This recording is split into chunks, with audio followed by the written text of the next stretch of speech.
E aí pessoal, bom dia, boa tarde, boa noite, boa madrugada. Tá tudo bem com vocês? Espero que sim. Vamos lá, turma, muita fé, muitos estudos, vai dar tudo certo. Lembrem sempre, viva essas fases com felicidade. Beleza, turma? Turma, eu quero começar a aula de hoje, que a gente está vendo na realidade punibilidade, mais especificamente a extinção da punibilidade. E o que eu queria conversar com vocês hoje sobre algumas decisões do Supremo que saíram ontem. Hoje é dia 2 de julho e ontem, dia 1º de julho, saiu no Supremo duas coisas que diz respeito diretamente à nossa matéria. A primeira coisa foi uma notícia sobre a Lei Maria da Penha, a ação penal da Lei Maria da Penha. O que é que aconteceu? Um homem ele foi acusado de cometer uma contravenção penal de vias de fato contra a mulher. Ou seja, ele empurrou a mulher dele. Isso é a contravenção penal de vias de fato. Contravenção penal, você sabe que é uma espécie de sanção penal, ou é uma espécie de infração penal. Infração penal é um gênero com crime e contravenção penal como espécie. Pois muito bem, ele foi processado, só que a mulher perdoou ele. A mulher deu perdão a ele. E o juiz da comarca do Rio de Janeiro, da comarca na realidade de Natividade do estado do Rio de Janeiro, o juiz dessa comarca de Natividade, ele decidiu então que como o crime contra a mulher é de ação penal pública incondicionada, é ação penal pública condicionada, esse perdão da mulher vale. Aí o Ministério Público recorreu e o Tribunal de Justiça do Rio manteve essa decisão, dizendo que não, foi só uma contravenção penal contra a mulher, foi só uma via de fato.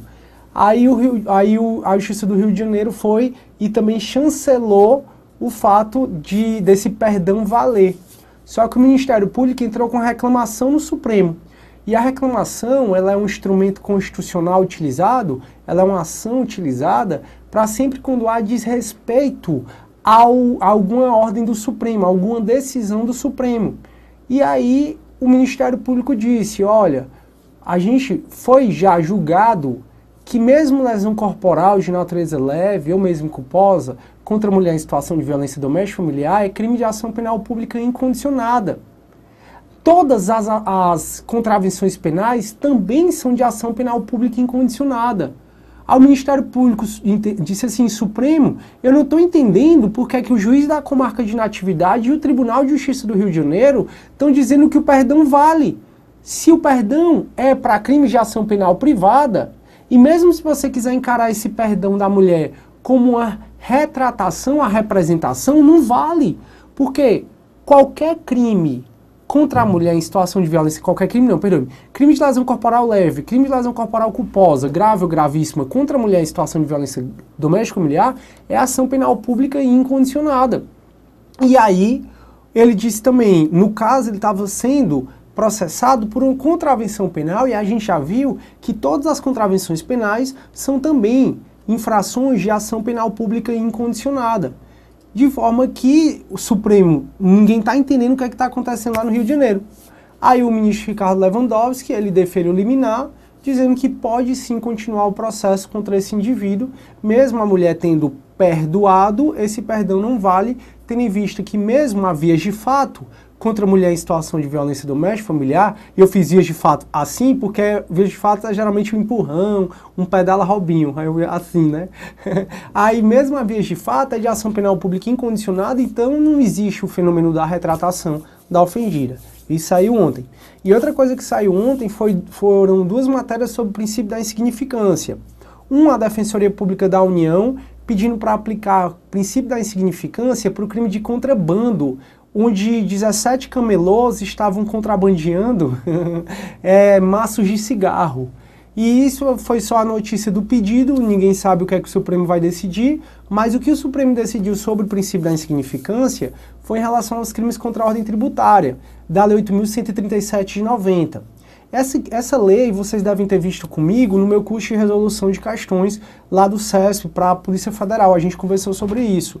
E lá a gente falou crimes contra a ordem tributária, que estão na Lei 8.137 de 90, só pode o juiz estar autorizado a conceder o perdão judicial, está autorizado a converter a pena privativa de liberdade por multa caso o agente seja primário de bons antecedentes e o mínimo e o que ele sonegou de tributo, né, o que ele deixou de pagar de tributo, não tenha passado do mínimo para o ajuizamento das ações fiscais.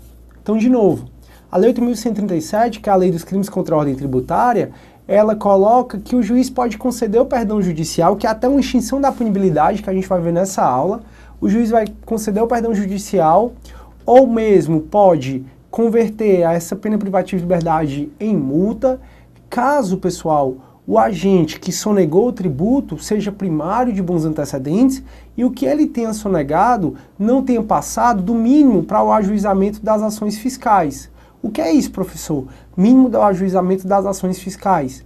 Isso é, turma, a Procuradoria da Fazenda Nacional, ele edita, o Procurador da Fazenda Nacional, Procurador-Geral da Fazenda Nacional, ele edita o mínimo de valor que a União pode ajuizar suas execuções fiscais para cobrar. Porque, às vezes, mover toda a máquina pública, às vezes mover o Procurador da Fazenda Nacional, Procurador Federal, mover juiz, para cobrar um valor que é irrisório, às vezes não compensa. E qual é o mínimo de valor que compensa? Hoje é 20 mil reais. E aí determinado cidadão tinha sonegado 17 mil reais e ele pediu a aplicação pela Defensoria Pública da União, pediu a aplicação do princípio da insignificância pelo crime contra a ordem tributária. Prevalece ainda que é possível sim o princípio da insignificância nos crimes contra a ordem tributária, mas até um salário mínimo. Muito embora tenha vozes dizendo que não, que se for menos o sonegado do que esse mínimo do ajuizamento das ações fiscais, poderia aplicar o princípio da insignificância. E faz tempo eu digo para os meus alunos que não vale essas vozes que dizem isso. E o Supremo ontem confirmou isso. Confirmou que 17 mil reais não dá para aplicar o princípio da insignificância nos crimes contra a ordem tributária. Que aí, turma, os crimes contra a ordem tributária pode até sim ser aplicado o princípio da insignificância, mas não nesse valor. Geralmente o valor é um salário mínimo, mas isso ainda tem muita discussão sobre esse assunto. É só para você ficar atento a essas duas jurisprudências, que é uma jurisprudência que faz tempo eu estava esperando que saísse e saiu. Coisa boa. Turma, então pronto, voltando para a nossa aula de punibilidade. Você já sabe que quando o indivíduo comete crime, ele comete fato típico, antijurídico culpável. Aí, se ele comete crime e é condenado, o Estado vai e aplica sobre esse indivíduo a punição. A possibilidade do Estado aplicar essa punição é a que se chama punibilidade. Só que, às vezes, mesmo o indivíduo tendo cometido crime, o Estado fica impedido de aplicar a punição dele. Quando, professor? Quando está extinta a punibilidade. E aí, na aula passada, a gente viu que as causas extintivas da punibilidade estão no artigo 107 do Código Penal. Acontece que essas causas extintivas da punibilidade, elas são só exemplificativas no artigo 107. Falei da extinção da punibilidade da transação penal, da suspensão incondicional do processo, da extinção da punibilidade da lei extinção da punibilidade do crime de peculato culposo e até causa supralegal de exclusão da punibilidade, no caso, a súmula do STF que a gente estudou. Pois muito bem, agora a gente vai continuar vendo as outras extinções da punibilidade que a gente não viu. Anistia, graça e indulto, depois a gente passa a falar do perdão judicial e aí a gente fala da prescrição. Perfeito. Turma, o que é que eu preciso saber, então, sobre a anistia? Qual é a diferença da anistia para a graça e o indulto? As três são causas extintivas da punibilidade, como você está percebendo. Acontece que a anistia, diferentemente da graça e do indulto, a anistia ela é dada por uma lei emanada do Congresso Nacional. Opa, a anistia então ela é dada por uma lei então que advém do Congresso Nacional. É diferente, meus queridos amigos, da graça ou mesmo do indulto, que esses dois institutos, tanto a graça como o indulto, eles não são dados por uma lei, são dados por um decreto presidencial, são dados por um decreto do presidente da República. E é legal você dar uma olhada no artigo 84 da Constituição Federal, que é onde está falando das atribuições do presidente da República, entre elas conceder graça e indulto, e essas atribuições, elas podem ser delegadas, algumas dessas atribuições podem ser delegadas. A graça e o indulto são tipos de atribuições que a Constituição permite que o presidente da República delegue para alguns ministros ou para algumas pessoas. É bom que você dê uma olhada no artigo 84, principalmente no seu parágrafo único. Então veja, a anistia ela é uma extinção da punibilidade concedida por lei e é uma lei então emanada do Congresso Nacional. Já a graça e o indulto ela é concedida pelo presidente da República ou por alguém que ele delegou, porque como eu acabei de falar, o presidente da República pode delegar a possibilidade de concessão da graça e do indulto. Agora, enquanto a anistia é por lei, a graça e o indulto é dado pelo decreto, por um decreto presidencial. Professor, tem mais diferença entre anistia, graça e indulto? Com certeza tem. A anistia, queridos amigos, ela apaga os efeitos primários e secundários do crime. Você lembra da sentença penal, do próprio crime. Você lembra qual é o efeito primário da condenação? O efeito primário da condenação é a efetiva aplicação da pena. É o efetivo cumprimento, a efetiva aplicação da pena, efeito primário. O efeito secundário é o indivíduo se tornar reincidente, maus antecedentes, o nome dele ir para o rol dos culpados. Então veja, a anistia, que significa perdão, é a possibilidade de o Estado perdoar quem cometeu o crime. Ela é feita por lei e ela ainda, pessoal, ela apaga tanto os efeitos primários como os efeitos secundários da condenação. A anistia ela apaga qualquer tipo de efeito. Professor, mas o efeito civil, é apagado o efeito civil? Não, aí efeito civil não. Porque veja, você viu comigo que o juiz hoje, o juiz criminal, ele tem uma certa competência civil. Isso significa que o juiz criminal, quando condena alguém por um crime, ele estabelece naquela sentença, naquela decisão condenatória, o mínimo de indenização devido para a vítima ou para os seus dependentes. Pois muito bem, eu pego essa sentença criminal e executo no juízo civil. Caso eu seja anistiado por um crime que eu cometi e eu já fui condenado, e na sentença eu fui condenado também no âmbito civil, essa sentença não serve mais para ser executada no âmbito civil. Agora, mesmo eu tendo sido anistiado, nada impede que a vítima ingresse contra mim numa ação civil pedindo para eu reparar o dano causado pelo crime. Então olha o que eu estou dizendo para vocês. A anistia, ela apaga tanto os efeitos primários, que é a efetiva aplicação da pena, como os efeitos secundários da condenação. Efeito secundário é você se tornar reincidente, maus antecedentes. Isso significa o quê? Significa que se eu estou respondendo por um crime, estou sendo processado por um crime e fui anistiado, morreu, continuo primário de bons antecedentes como sempre fui. Se eu fui condenado por um crime, ainda que eu esteja cumprindo pena, caso eu venha a ser anistiado, eu, de maus antecedentes, volto a ter bons antecedentes, volto a ser primário, tira meu nome dos rolos dos culpados. E se na sentença penal condenatória tiver lá me condenando o mínimo de reparação civil, essa sentença, por conta da minha anistia, não serve mais para ser executada no âmbito civil. Só que nada impede que a vítima contrate um advogado e entre contra mim pedindo reparação do dano que eu causei por conta desse crime. Tudo bem? Então a anistia, ela apaga completamente o crime que você praticou. É com base no caso concreto. Ela apaga completamente o crime que você praticou. Aí você deve estar pensando, lá, né, excelente aluno, professor, na aula passada o senhor relembrou a abolição crimes. E a gente até, isso foi matéria também do nosso módulo 1. E a abolição crimes é exatamente vir uma nova lei e essa nova lei apagar o crime. Ela apaga o crime como se o crime deixa de ser crime. E a gente viu que a abolição crimes, ela faz com que o fato criminoso desses de existir, e o crime também nunca mais, e o crime também é como se ele também nunca tivesse existido. Aí então, professor, qual é a diferença da anistia para a abolição crimes? A diferença é a seguinte: a anistia, ela apaga o crime no caso concreto. O crime no plano abstrato, continua sendo crime. Professor, como assim? Veja, até foi instaurada, né, no Congresso Nacional a CPI, a Comissão da Verdade, uma CPI destinada a apurar todos os crimes praticados durante a ditadura militar, não foi?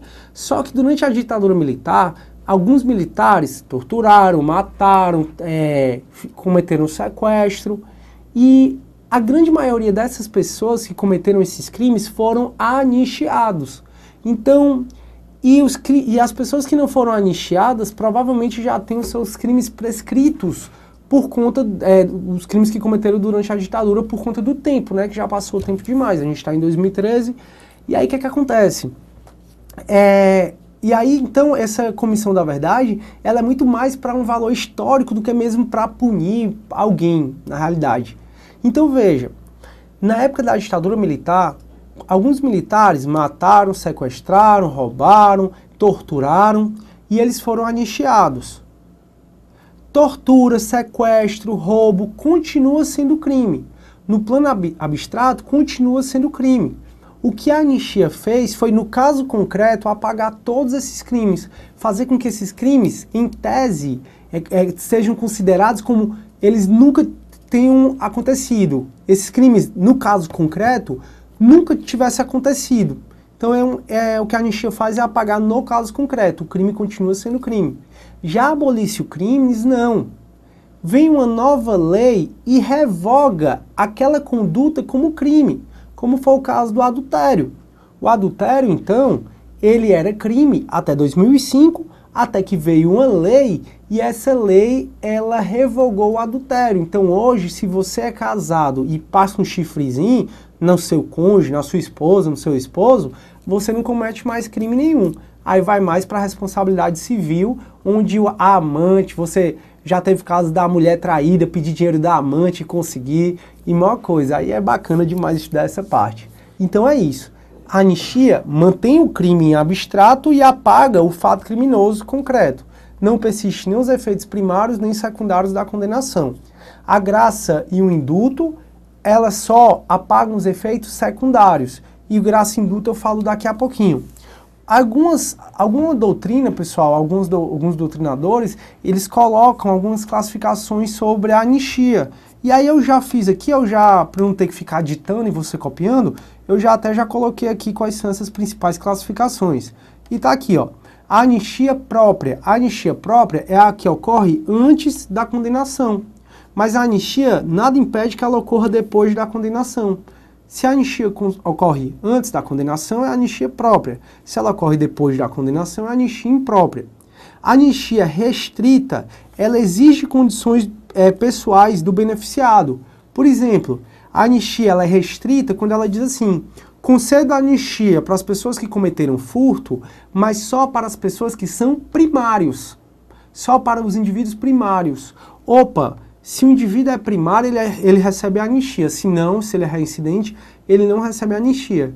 Nesse caso, como exige uma condição pessoal do beneficiado, é a anistia restrita. Agora também existe a anistia irrestrita, que aí não exige nenhuma condição pessoal do condenado. Tem a anistia também condicionada e a incondicionada. A anistia condicionada, ela condiciona que o agente faça alguma coisa. Por exemplo, conceda anistia desde que você repare o dano. Opa!